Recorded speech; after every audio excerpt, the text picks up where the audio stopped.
မင်္ဂလာပါကျွန်တော်ဆိုင်ငယ်နေပညာစိတ်ဝင်စားသူများ page မှာခတ်မှုဆွေဖြစ်ပါတယ်ဒီနေ့ကတော့ဗောနော်နည်းနည်းလေးပြောရမှာတော့များတယ်ဗောနော်နည်းနည်းစုပြီးတော့ဒါလိုတိုရှင်းလေးပြောမယ်နံပါတ်1အဓိကပြောချင်တာကနောက်လိုက်ပစ္စည်းတွေဗောနော်ဒါတပ်ပါတဲ့ပစ္စည်းတွေနောက်လိုက်ပစ္စည်းတွေသုံးတဲ့အကြောင်းပေါ့ပြောမှဆိုပစ္စည်းအညံ့နေဗောနော်ပစ္စည်းအညံ့တွေကိုသုံးတဲ့အခါမှာချက်ချင်းသိတဲ့ဟာမျိုးရှိတယ်ခံစားရတဲ့အပိုင်းမျိုးရှိတယ်ပစ္စည်းအညံ့နေကြောင်းလည်းမလိုအပ်တဲ့ထိခိုက်ဆုံးရှုံးမှုတွေလည်းရှိတယ်ပေါ့နော်ဥပမာကြောင့်တခုပြောပြမယ်ပေါ့နော်ဒီဥပမာပေးရရင်မြင်းသားဆိုရှင်မှာကျွန်တော်ဒီ page မှာတော့တင်ထားတယ်ပေါ့နော်ဒါစာအနေနဲ့ရေးထားတယ် short bar ဆိုပါစို့ပေါ့နော်နောက် short bar တစ်ခုကိုကျွန်တော်တို့ကဒီ original ပောက်သွားတယ် original ပြတ်သွားတဲ့အခါမျိုးမှာနောက်အစ်စ်လဲတယ်ပေါ့နော်အစ်စ်လဲတဲ့အခါမှာကျွန်တော်ဈေးတက်တာတဲ့ဟာကြီးပေါ့နော်အညံ့တွေကိုကျွန်တော်အစ်စ်လဲလိုက်တဲ့အခါမှာကျွန်တော်တို့ချက်ချင်းသိနိုင်တယ်စီးရတဲ့ညံ့ညောမှုမရှိဘူးမာတာဗျာစသဖြင့်ဒီလိုမျိုးတွေချက်ချင်းကိုခံစားနိုင်ကိုစိတ်ကြည်တိုက်ထားနေတိုက်ပြီးတော့သိတယ်ပေါ့နော်ရှော့ပါတွေက original နဲ့ဘလုံးမှာမတူဒါကြောင့်လဲဈေးတွေက2ဆ3ဆကွာတာဗျာဈေးတင်ပါရှော့ပါပဲဘာမှမထူးပါဘူးကွာဆိုဒီဈေးတွေကွာတဲ့အကြောင်းမရှိဘူးပေါ့နော်အဲ့တော့အဲ့လိုမျိုးတွေကွာတယ်အဲ့ဒီမှာတစ်ခုလေးသိဖို့လိုတာတော့ဟာဒီရှော့ပါကိုဒီ short bar နဲ့ဒီ original နဲ့နောက်လိုက်တဲ့ဒီလိုတွေကွာတယ်အဲ့ဒါကိုရွေးချယ်မှုတော့ကိုရွေးချယ်ရင်တော့တပိုင်းပေါ့နော်အားမမဟုတ်ဘဲနဲ့short bar ရင်တူပါပဲကွာတိတ်မထူးတော့ပါဘူးဆိုရင်ဒီဝယ်တာမျိုးဆိုရင်တော့ဒါကိုမသိလို့ပေါ့နော်ဒါမျိုးလေးဒါကြောင့်ဒီနောက်လိုက်တွေသုံးတော့မယ်ဆိုဒါမျိုးတွေသိဖို့လိုတယ်ဥပမာကျွန်တော်ပြောနေရလို့ပေါ့နော်ဒီ short bar လိုဟာမျိုးကသိတာရယ်ဗျမသိတာရယ်ဆိုတာစီးရတဲ့အရာဒါချက်ချင်း user တွေနဲ့ခံစားရတယ်ခုံတာတွေမာတာတွေစသဖြင့်သိတယ်ပေါ့နော်ဒါဆိုတော့နောက်တစ်ခုထပ်ပြီးပြောမယ်ဆို chain swap ကတ်လိုဟာမျိုးတွေဝယ်ထလိုက်တယ်နောက်လိုက်ဆိုပြတိရေရှင်မခံတာတွေခဏချင်းရောတာစသဖြင့်ဒါချက်ချင်းကိုတန်သိနိုင်တဲ့ဟာမျိုးဒါတွေကကိစ္စမရှိဘူးဆိုတဲ့နေရာမှာပြောမှ short bar ကိုမကြရင်short bar အတူလဲလိုက်လို့လဲနောက်လိုက်တွေထဲလိုက်လို့ချာထိခိုက်နိုင်တဲ့ပြဿနာအသိမရှိဘူးဒီ short bar တစ်ခုပဲ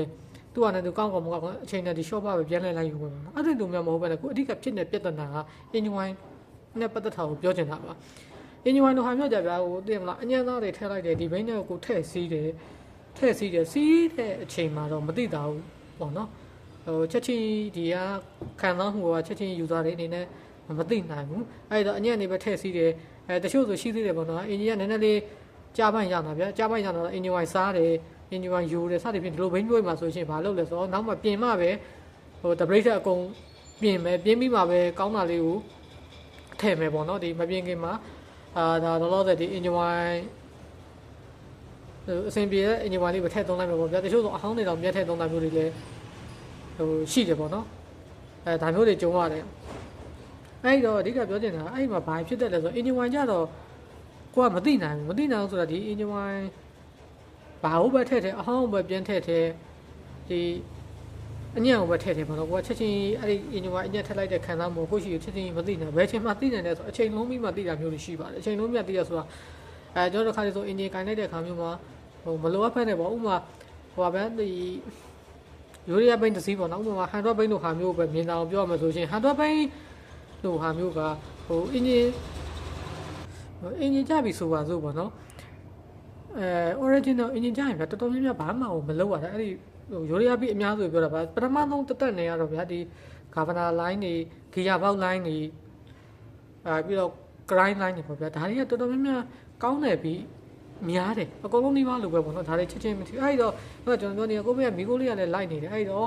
ပြင်မပဲကုန်ပေါက်လို့မဆို engine အညံ့တွေသုံးတယ်အညံ့တော့ခဲတာတွေရှိတယ်ခဲပြီးဒီပေါ့နော်ပန်း line တွေပိတ်ထားတွေ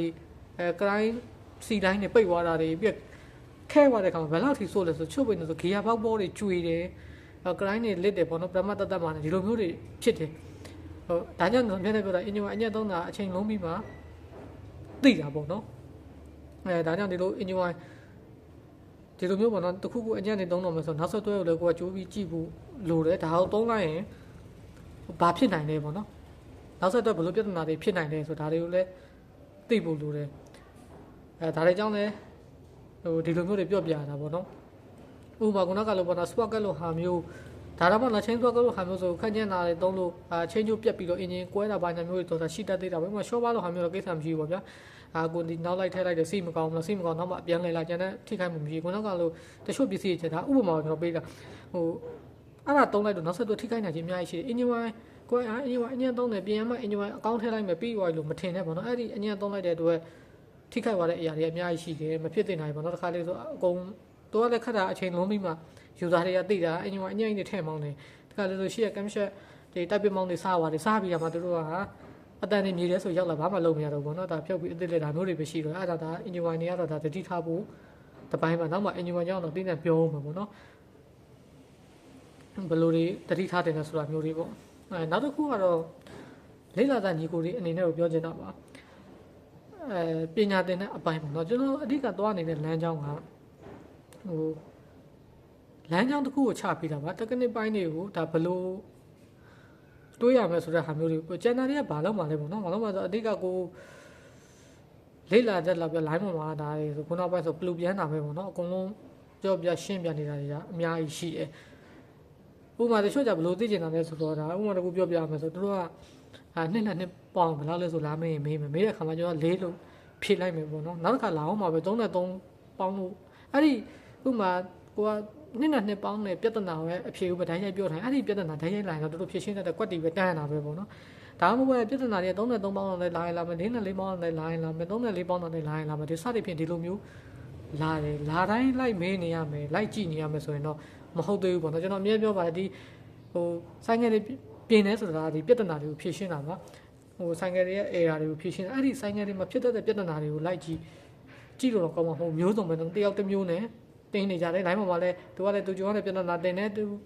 ူဖြစ်နေတဲ့အကြောင်းတွေတင်နေဒီလိုပဲပေါ့နော်တယောက်စီကတော့တောက်လျှောက်တင်းနေကြတာပဲဒါတွေအကုန်လိုက်ကြည့်လိုက်မှတ်နေမယ်ဆိုလို့ရှိရင်ပြီးတော့လည်းတစ်ခုလေးပြဿနာလေးတစ်ခုတွေးနိုင်တာတင်တန်းတွေလိုက်တက်နေရမယ်ဆိုရင်လဲကျွန်တော်တို့ဒါနဲ့အချိန်ကုန်မှာပေါ့ပြင်ဖို့အချိန်တော့ရှိမှာမဟုတ်တော့ဘူးပေါ့နော်ဒီ line ကြည့်ရတာနဲ့တင်တန်းတက်ရတာနဲ့အချိန်ကုန်သွားလိမ့်မယ်အဲ့တော့ခုနကစကားကိုပြန်ဆက်ရရင်တက်ကနေပိုင်းဆိုတာကကနန်းတွေကိုပေါင်းတဲ့အောင်တင်ပေးလိုက်တာဘယ်ကနန်းပဲလားပေါင်းတက်သွားအောင်ဒီလိုပဲပေါ့နော်တချို့ကြလာမေးကြတယ်ရှိလို့ပါဒီဝါရင်းပိုင်းဆိုလို့ရှိရင်ဒါ 100% တက်မှာလားအင်ဂျင်ပိုင်းဆိုရင်တော့ 100% တက်မှာလားဆိုတဲ့ဟာမျိုးရှိတယ်ပေါ့နော်ကျွန်တော်ပြောပါတယ်တစ်ခါတလေဆိုခုကျွန်တော်တို့ဒီပြင်းလာတဲ့တက်တန်းတစ်ချောင်းကဒီ10စုနှစ်2ခုလောက်တောက်လျှောက်လောက်လာတဲ့တက်တန်းတစ်ချောင်းမှာတော့မှခုချိန်ထိပေါ့နော်တစ်ခါလေကိုမထင်မှတ်ထားတဲ့ error လေးတွေလာတတ်သေးတယ်အဲ့တော့ပြောချင်တာကခုမှလေးလာသားညီကိုလေးအနေနဲ့ကိုဘာပြဿနာပဲလာအဲ့ဒီပြဿနာကိုတင်ပြီးသားဖြစ်နေအောင်တင်ဖို့ဆိုတော့မလွယ်ဘူးပေါ့နော်ဟို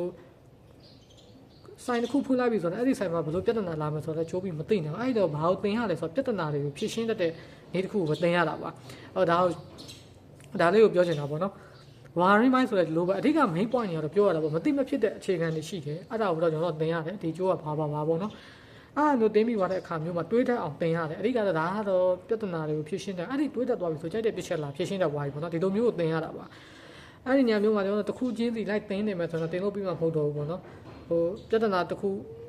တွေးတိုင်းကိုက line ပေါ်တက်ချလိုက်ဆိုတော့မဟုတ်တော့အဲ့ဒီပြဿနာတွေကိုဖြေရှင်းတဲ့နည်းစနစ်ကိုသိသွားပြီးတွေးတတ်သွားပြီဆိုရင်ကျွန်တော်တို့ကလွဲသွားပြီပေါ့နော်ဝါရင်းပိုင်းမှာဆိုလည်းဒီလိုပါပဲဟိုအင်ဂျင်ပိုင်းမှာဆိုလည်းလိုပဲဆိုဟိုအကုန်လုံးမေးရတာပေါ့နော် full stop ကဲအခြေခံသဘောတရား timing သဘောတရားကိုသိသွားပြီဆိုပါစို့ပေါ့နော် full stop ကဲဒီ timing သဘောတရားကိုသိခဲ့ပြီဆိုရင်ဗျာဟို full stop မှန်တယ်မြတ်ကြိုက်တဲ့ဟာလာခဲ့ဆိုင်ငယ်မှာဆိုလဲ clip ပဲလာ PCH ပဲလာရိုးရိုးလော်ဂျာတရားပဲလာအတွင်း125တွေပဲလာနောက်ဆုံးပြောရမှာဆိုတော့ဒီမြက်ပြက်ဆက်တွေဆေးပြန်ဆက်တွေ139တွေ J35 တွေဒါမျိုးတွေဘာပဲလာကျွန်တော်ဒီ timing ကိုတစ်ချက်ကြည့်လိုက်ရုံနဲ့ပေါ့နော်ဒါဒီလိုပါလားဆိုတန်တည်တယ်ဒီဘာပွင့်တဲ့အချိန်မှာဘယ်ဟာလာမယ်ဒီဘာပိတ်တဲ့အချိန်မှာဘယ်ဟာလာမယ်ဘာနှလုံးစုံပိတ်နေတဲ့အချိန်မှာဘယ်ဟာလာမယ်ပေါ့နော်ဒါစသည်ဖြင့်ဒီ post အကြောင်းကောင်းကောင်းနားလည်ပြီဆိုရင်ဒီဟာတွေကအကုန်ကိုသိသွားပြီပေါ့နော်အဓိကဆက်စရာဆိုတာတွေးတတ်ဖို့တော့လိုတယ်